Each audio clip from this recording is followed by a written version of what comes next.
ছাত্রদের কোটা আন্দোলনে যে সকল শিশু, যে সকল শ্রমিক, মা, সরকারি কর্মকর্তা, বেসরকারি কর্মকর্তা এবং আমাদের সাংবাদিক ভাইয়েরা এবং পুলিশ অফিসার যারা কোটায় নয় মেধায় চাকরি করেছে, এই সকল যাদের মৃত্যু ঘটেছে, যাদেরকে আমরা হারিয়েছি, তাদের সকলের আত্মার মাগফিরাত কামনা করি এবং এই হত্যাকাণ্ডের সুষ্ঠু বিচার কামনা করছি। যৌক্তিক মেধা এবং কোটার যে আন্দোলন করছিলেন আমাদের মেধাবী ছাত্ররা, সেই কোটা আন্দোলনের যৌক্তিক পর্যায় পর্যন্ত আমরা দেখেছি সেই কোটা আন্দোলনে যারা একসাথে কাজ করেছেন। স্যান্ডেলিনা সো, রূপচর্চায় আভিজাত্য। সে কোটার পক্ষে রাষ্ট্র ছিল, সে কোটার পক্ষে জনগণ ছিল, আমরাও ছিলাম, আমরা আছি। কিন্তু আমি এই ছাত্রদের বলতে চাই, আপনাদের কোটা আন্দোলনকে ঘিরে আপনাদের ঘাড়ে বন্দুক রেখে যারা আপনাদেরই মতো বাংলাদেশের অন্য সন্তানদের উপর গুলি বর্ষণ করছে, আরো যে লাশ পড়ছে, সেই সুযোগ আপনারা দেবেন না। আজকের এই বাংলাদেশ আপনাদের আমাদের। আজ থেকে 5 বছর পর যে বাংলাদেশের স্বপ্ন আমরা দেখি, যে উন্নয়নশীল বাংলাদেশে আমরা দাঁড়িয়ে আছি, এই বাংলাদেশ মুক্তিযোদ্ধাদের বাংলাদেশ। এই বাংলাদেশে দাঁড়িয়ে আজকে যদি আপনাদের মতো মেধাবী ছাত্রছাত্রীদের ঘাড়ে বন্দুক রেখে কেউ রাষ্ট্র ক্ষমতা দখলের আন্দোলন করে, চক্রান্ত করে, রাষ্ট্রের বিরুদ্ধে নৃশংসতা করে, রাষ্ট্রের সম্পদ ধ্বংস করে, রাষ্ট্রের মেধাবী সন্তানদের লাশ রাস্তায় ফেলে, দৌড়ে গিয়ে পুলিশ অফিসারদেরকে পিটিয়ে মারে, সাংবাদিকের হাতে তো ক্যামেরা, তাকে কেন মারতে হবে? কোটা আন্দোলনকারী সত্যিকারের যে ছাত্ররা রাস্তায় আছেন তাদেরকে বলছি, এ দায় আপনারা নেবেন না, এ সুযোগ আপনারা দেবেন না।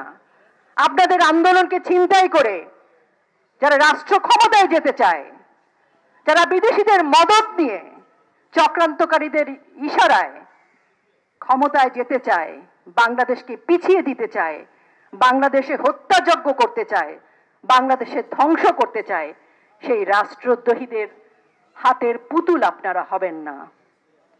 শিক্ষক, অভিভাবক, মা, বাবা সবাইকে অনুরোধ করছি, যে কোনো দাবির প্রশ্নে আপনি রাস্তায় আসতে পারেন, যে কোনো আন্দোলন হতে পারে, যৌক্তিক কথা যৌক্তিক ভাষায় বলা যেতে পারে, কিন্তু সেই ভাষাটি যখন অন্যরকম হয়ে যায়, আমরা রাস্তায় দেখেছি নিরীহ ছাত্রছাত্রীদের সামনে কারা গুলি করছে, কারা বন্দুক নিয়ে এসছে, কারা রামদা নিয়ে এসেছে।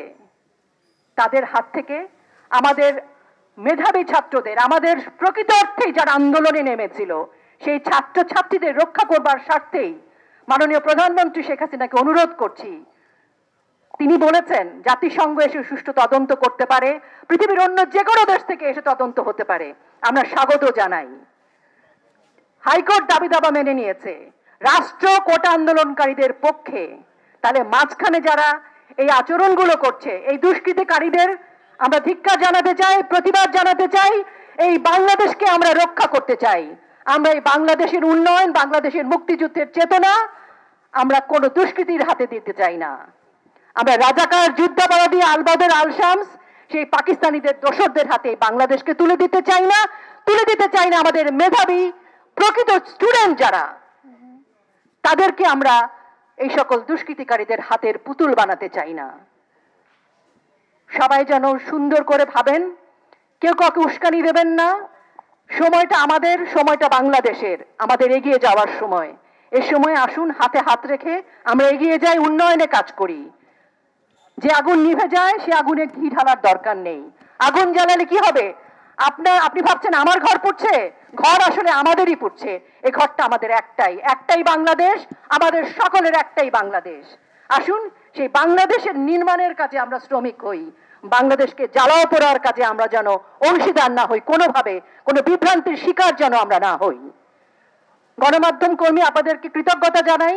জীবনের ঝুঁকি নিয়ে আপনারা আজকেও রাস্তায় নেমেছেন, আপনাদের অনেক অনেক ধন্যবাদ। বস্তুনিষ্ঠ সত্যিকার সংবাদ আপনারা পরিবেশন করছেন, আপনাদের ধন্যবাদ জানাই। জয় বাংলা, জয় বঙ্গবন্ধু।